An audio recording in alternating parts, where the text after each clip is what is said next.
Hey guys, and welcome back to another episode of your Brains Coach podcast. My name is Shurina. I'm your host, I'm your Brains Coach, and it's someone with a lot of passion for helping you guys to learn all the tools you can use to feel, look, and do your absolute best. And guys, as we know, it's all in the brain. Whether you're trying to improve your fitness, your happiness, your mental health, your ability to learn, to adapt, to get creative, it's all in the brain, meaning it's how you feed your brain, it's how you talk to your brain, it's how you design environment for your brain, it's what you allow to come into your brain, what kind of people, music, podcasts, books, all of that will shape your brain. All of that will shape your thoughts and feelings, and all of that will shape your actions that will design your life. So it's all in the brain, guys. Today, we are talking about creativity. So there was a question. I was talking on LinkedIn to a few founders, and there was a question from a few of them about, okay, I'm super busy, more stressed than not, overbooked, feeling, like burning out almost. And I also need to get creative to solve these problems, to move to the next level. Like, what do I do in this situation? And guys, it's not easy, meaning I don't have a magic bullet solution for you. The simple answer is you gotta take time to relax. You gotta take time to let it all go. And it doesn't have to be a lot, and you can be multitasking in that. So hear me out. There are 3 things that I recommend you to do if you wanna improve, if you want to boost your creative juices to solve problems, to solve issues, to move to the next level faster and better with less waste and more joy. Like, how do you boost your creativity? One thing you want to understand, guys, is creativity, literal thinking, connecting different parts of your brain, connecting the dots, doesn't work when you're stressed, especially when you're chronically stressed. Like when you're acutely stressed, I gotta figure out it right now. And you were pretty rested and had kind of great time before that. And that acute stress, it actually can spark your creativity. But if you've been on the verge of burning out, stressed, overbooked, everything is hectic and you're fatigued for some time, then your creativity is getting a hit. And you are in a survival mode. And when you are in a survival mode, your brain goes for the most obvious answer, for the shortcut solution. That's what the brain does. It falls to shortcuts. I was reading yesterday the book. What's the book was about? It's the book. The name of the book is Choke. It's about why certain people with great skills, like a big chunk of those people, people like, I think her name is Sabrina Safina. I'm not into tennis, right? So forgive me, tennis lovers. And she used to be one of the people who just had great skills and would get all the way to the top, but would never win the ultimate titles, right? And that really stopped the development of her career. And that state of not being able to perform under pressure, it's called choke. And it can happen in the world of athletics, in the business world, in any kind of world. When you're about to take an exam and you have all this knowledge, but for some reason, for the task, for the exam, you're just not able to deliver it. I don't think that was ever my issue. Well, that was actually when I was performing publicly in music school, playing things, or singing, or I would recite poetry. That actually was a thing for me. And public speaking was that also for me. But then I learned this breathing techniques and this other movement techniques and postural techniques, right? And reframing. And all the last public speaking gigs, I didn't have any problems. Everything that I had, I delivered. So, and we were talking about creativity and shortcuts, right? Understand one thing. And in this book, Choke, they were talking about how a lot of people, especially very smart people, when things get heated up and there is pressure, we perform our worst, not best. And how do you prevent that? Well, you need to be able to change your state. You need to be able to relax. The same as creativity. Your brain will fall for shortcut solutions, for your habits, for your training. Your brain will not get creative because in order to get creative, your brain needs to feel safe, like the environment is safe to experiment. And you do not get that if you are stressed, if levels of stress in your body are higher, right? So you have higher levels of cortisol, adrenaline circulating on a regular basis. So what do you do about that? Well, one thing that you can do immediately is give yourself a chance to have a really great night of sleep. Now, your brain doesn't need a lot to restart, actually. It needs just a little bit extra, just a little bit freedom, a little bit of space, mental space, emotional space, and not feeling rushed and all over the place. So one thing you definitely need to do is to get yourself one night of sleep. I'm talking, so the case scenario was, guys asked me like, the next day, I need to be brainstorming different solutions. I need to be in meetings. I need to be delivering some interesting thoughts on how we're going to go about solving this problem. Like, what do I do, right? I just often now don't wake up motivated or creative, just, going through the motions. And so what you do before that day, you have 8 to 10 hours of sleep. Guys, 8 to 10. If you've been stressed a lot, and you've been not sleeping all that much, and you already feel fatigued and you're running out of juices, you need to give yourself a chance to stay in bed for those hours. And now, if you wake up earlier, stay in bed. Just stay in bed. Allow your brain to feel that you have this time and space, that you are relaxed, and you can just stay in bed. So 8-10 hours in bed. Another thing, before going to bed, take a bath. Sauna for 15-20 minutes. Doesn't take a lot. I would recommend hot bath with Epsom salt, with some lavender essential oils. Those things are very specific, guys. They do help to relax, to release more relaxing neurotransmitters like GABA, for example, or serotonin. So take a bath.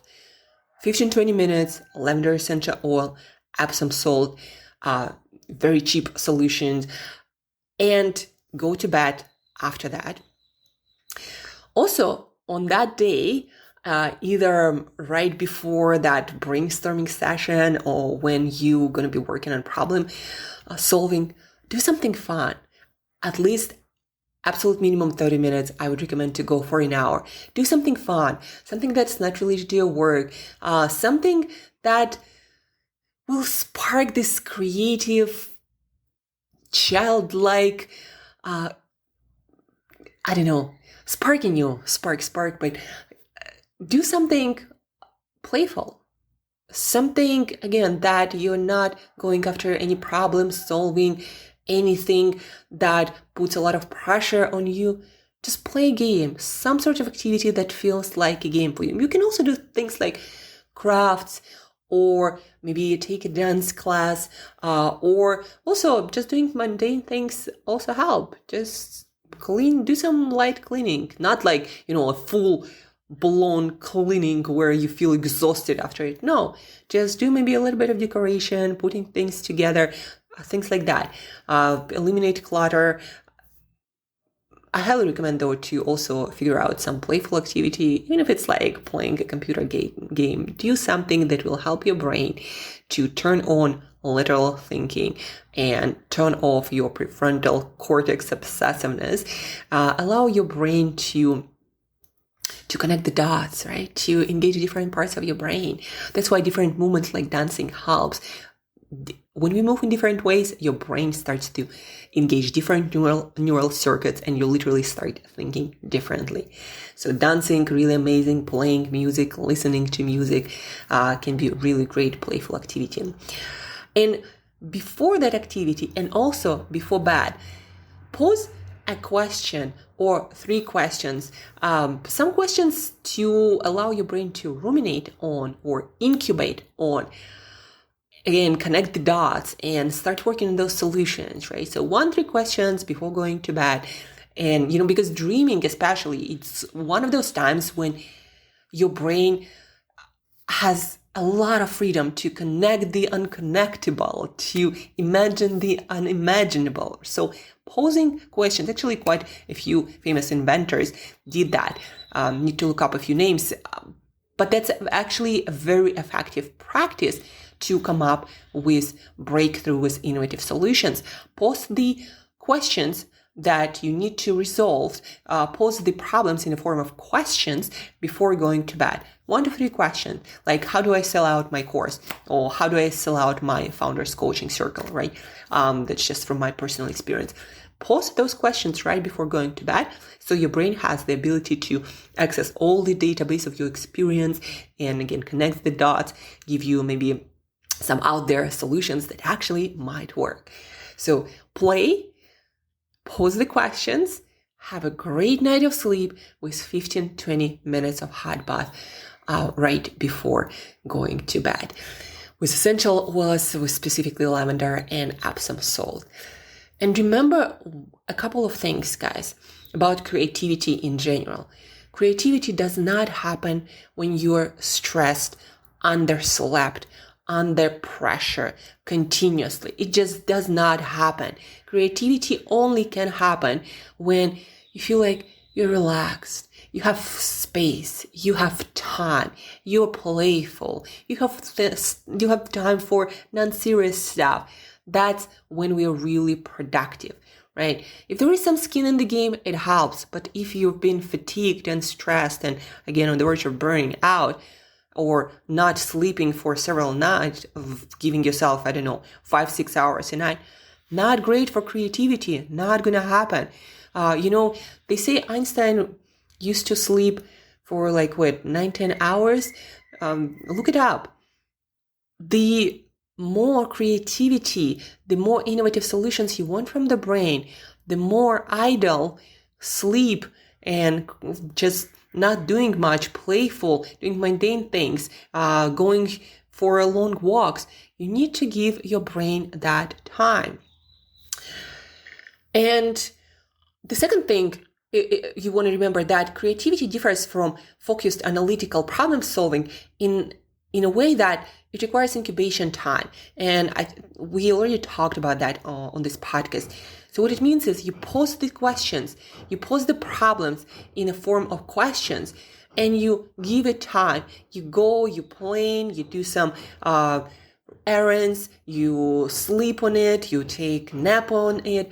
I believe Edison used to be a lot into napping to solve problems. So he would pose a question, he would think about the problem that he needed to solve. And then he had this technique when he would have a ball in his hand and he would be on his couch and there was an iron plate under his hand. And when he was about to fall asleep, get into this dreamy state, his hand would relax, the ball would drop, and he would be waking up because of the sound of this ball being dropped on this iron plate.